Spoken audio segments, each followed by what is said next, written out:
Welcome to another episode of Kida Life's Just a Thought. COVID contemplations, as my twin would say. Today we'll discuss the idea of self-worth. Now, what is self-worth? Self-worth is what you value about this idea of you, who you are, what is important to you, what sacrifices you're willing to make, and what gains you're willing to create. Without self-worth, life can become extremely anxious. Life can feel extremely chaotic. Without self-worth, you don't have shit. Example.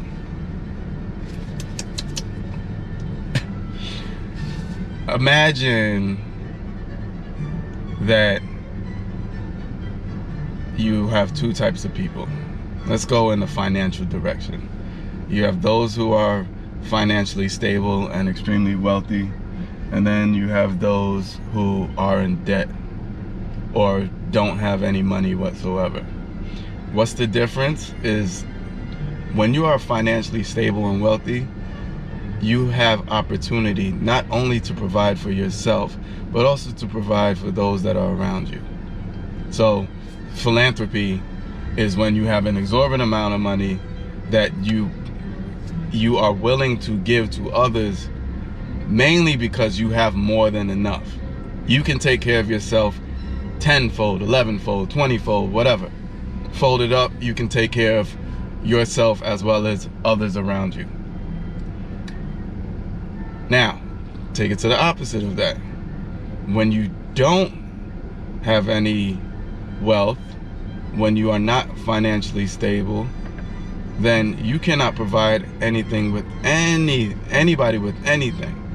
And so what the little that you do have creates a scarcity, which means that you have to cherish as much as you can for what you have. New text. Starting over because I was interrupted by my car. Shame on you, whore. Anyway, so like I was saying, this idea of self-worth, when we talk about not having anything, is important to understand, because when you don't have anything, you can't give anything to anybody. And then if you give something to somebody and you keep on giving, what do you have for yourself? This is what I'm talking about self-worth. When you create a stability within yourself, whereas you have an exorbitant amount of love for yourself. I'm not talking about ego. I'm not talking about love for yourself that nobody else is important. I'm saying that you have enough love for yourself so that when it comes to having the ability to provide for others, you can, without truly sacrificing all that you have in order to give to somebody else. That shit is extremely important, because if you keep on giving to those that already have, then you're giving them extra. But then what you're doing is you're sacrificing your own self-worth and your own self-health just because you want somebody else to feel better. That doesn't make any sense. Independence, being able to be okay and comfortable within yourself, is so damn important.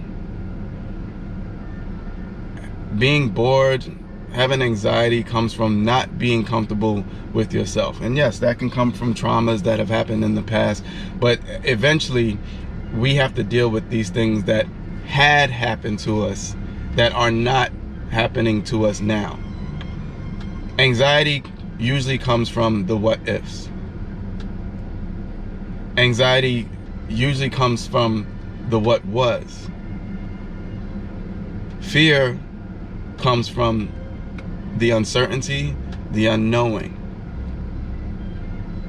Self-confidence and consciousness comes from the observation of what you don't know, applying your self-worth to what you don't know so that you can build a better self, so you can adapt to those uncertainties or those adversities to the point where they're no longer fearful because you understand them. Think about those of you that know how to drive a car. Before you knew how to drive a car, that shit was scary as hell. You got this big tank that you are in control over. But eventually, the more and more that you practice at it, the less frightening it becomes. Now, some of y'all motherfuckers drive and don't even pay attention to the road, to the point where it is as if it is just a part of you. You are not separate from the car, you are the car. In order to face something that you fear, you have to become what you face. In order to defeat your enemy, you have to become like your enemy. Meaning that you have to know exactly what your enemy's tactics are, what their purpose is, what their self-worth is, in order to know exactly how to get past that and move past it and overcome them. To outsmart somebody, you have to be that person. To create self-worth, to be consciously a billionaire, you have to be able to put yourself in front of enough things that you value, that you might be afraid of, so that you can actually create value. Not that you value before it, but you have to find something that constantly is pulling at you. And then no matter how difficult it is, you have to find a way to make it a part of you, so that now you're in control of it. You can manipulate it so it's not manipulating you. Things are an exchange. In order for somebody to manipulate you, you have to be open to manipulation. It sounds crazy, but think about it. There are things that we ignore all the time. There are things that could have a purpose, but we don't even give it purpose. We walk around things all the time. We ignore things all the time. So you have 3 things that you can do when it comes to energy. You can either feed into it, meaning that whatever is given to you, you give the same energy back. You can find a way to change it or transform it, meaning that whatever energy was given to you in the beginning, you turn it into something completely different. Or you can starve that energy. You recognize what it is and you don't actually put anything into it. So it only becomes potential. Understanding those values and those properties and those tools give you greater control as far as dealing with things that might be difficult at start. Before I became what you see before this, I was something else. I had bouts of anxiety. I had terrible relationships. I didn't know how to keep a relationship. I didn't even know how to hold myself financially. But you get to a point where you have to tell yourself, I don't want to be this anymore. And then with that, there becomes the next step. The next step is, if you don't want to become what you are anymore, one, you have to recognize who you are. And then you recognize what you want to be. And then you strive to be what you want to be. Find somebody that you admire. Find somebody to admire. Find somebody to be inspired by. And then work towards that. It doesn't have to be all of who they are. You don't have to completely model them. But you can take some of their qualities and then build from that. It's important to be able to see that, because if you don't see that, then all you have is chaos. And like I said before, life is chaos until you make it a purpose. None of this matters until you make it matter. We give things purpose. When we're born into chaos because we have no idea of what we're born into. It's like you jump into a game without actually knowing the rules. Then you start to observe, you figure out the rules, you figure out what works for you, and then you build on that. But the more you just shelter yourself from, all right, this is what I'm comfortable with, this is the shit that I'm going with, then guess what? Then you only give yourself more limitations. To be unlimited, to be all-knowing is a very, very hard thing to do.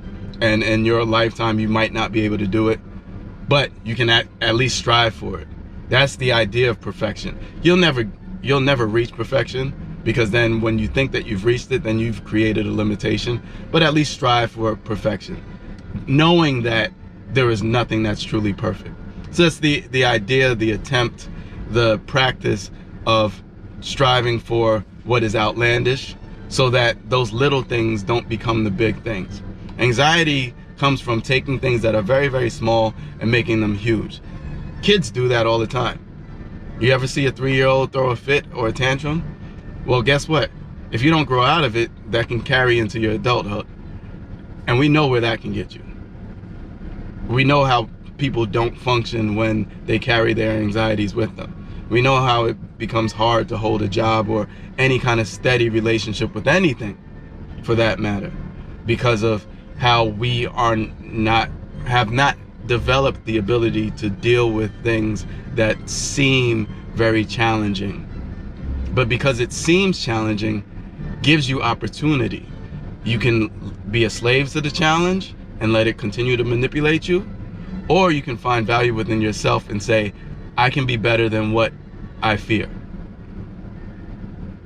I will stop my rant now because, like I said, this is just a thought.